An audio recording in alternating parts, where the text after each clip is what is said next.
Dan saya dulu belajar Al-Quran. Lagi teruk. Saya masuk Islam dulu YB. Dulu daripada YB kan 80-an masuk Islam.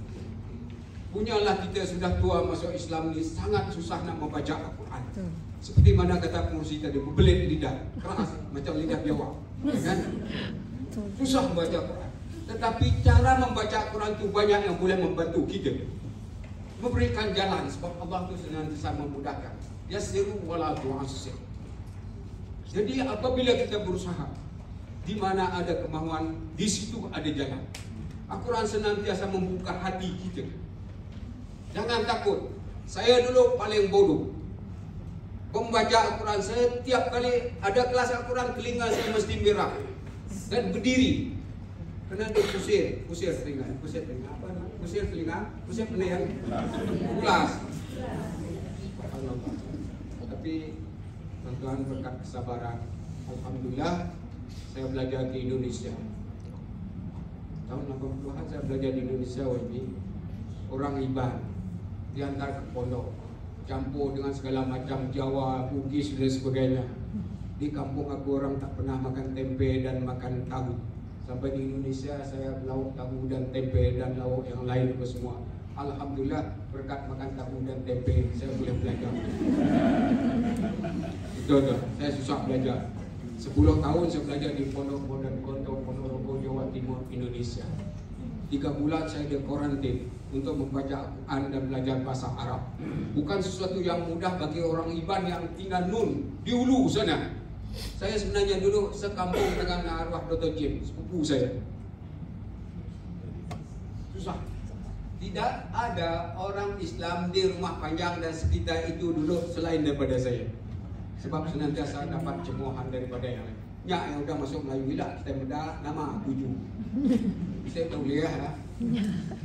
Saya belajar di Indonesia 10 tahun. Dan 2 kali saja saya balik.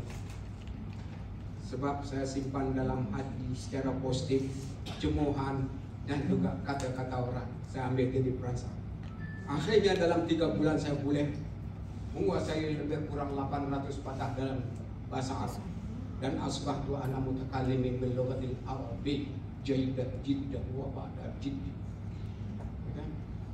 Dan setelah itu, setelah tamat di sana, saya diminta untuk membimbing pelajar-pelajar di Kuliatul Ma'alimin Islamiyah sambil saya berkuliah di Universitas Darussalam Gonto, Ponorogo, Jawa Timur, Indonesia.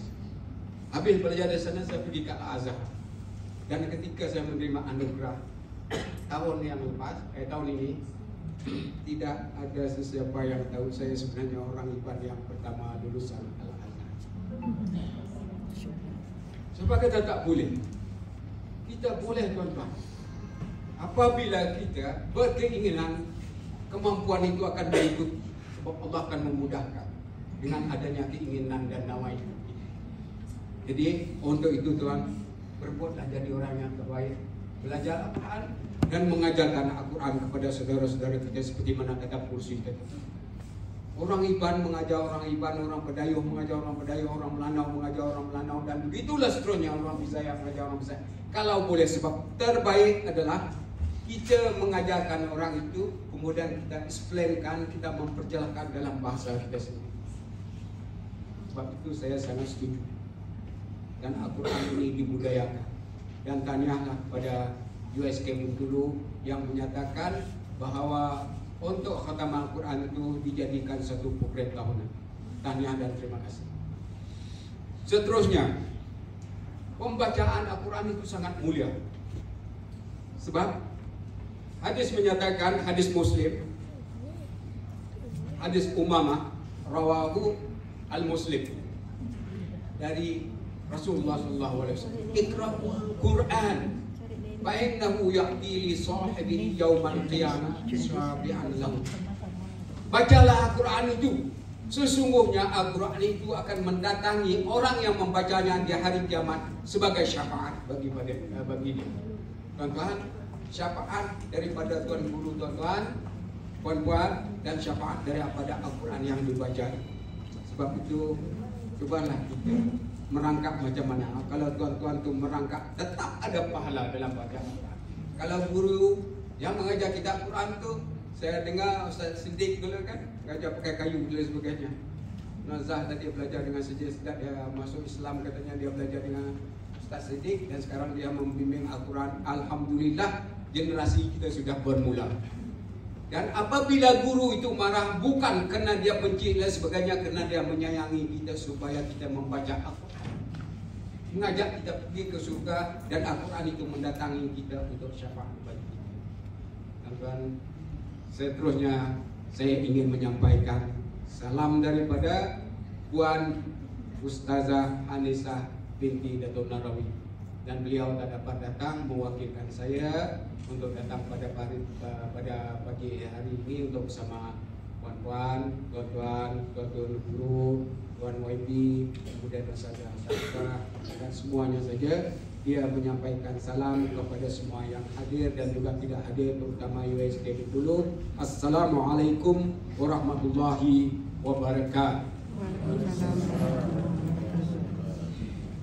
Seterusnya tadi tuan-tuan setelah khatam membaca doa khatam Al-Quran. Mari kita baca bersama-sama, boleh? Bismillahirrahmanirrahim. 1, 2, 3. Allahumma arhamna bil Quran waj'alhu lana imaman wa nuran wa hudan wa rahmah. Allahumma zakkirna minhu ma nasina wa 'allimna minhu ma jahilna warzuqna tilawatahu ana al-laili wa atrafan nahar waj'alhu lana hujjatan ya rabbal alamin. Alhamdulillah, rahimna Sulaiman wa kullal atina hukman wa ilma wa sakharna ma Daud al-jibala yusabbihna wa tayra wa kunna fa'ilin. Ya hayyu ya qayyum ya rabb Musa wa Harun akrimna bi jawdatil hifzi wa ma'rifatil ilmi wa sabatil jahli wal aqli bi haqqi nabiyyika Muhammad sallallahu alaihi wasallam. Allahumma arhamna bil Qur'an, Allahumma arhamna bil Qur'an, Allahumma arhamna bil Qur'an. Wabillahi taufiq wal hidayah. Assalamualaikum warahmatullahi wabarakatuh.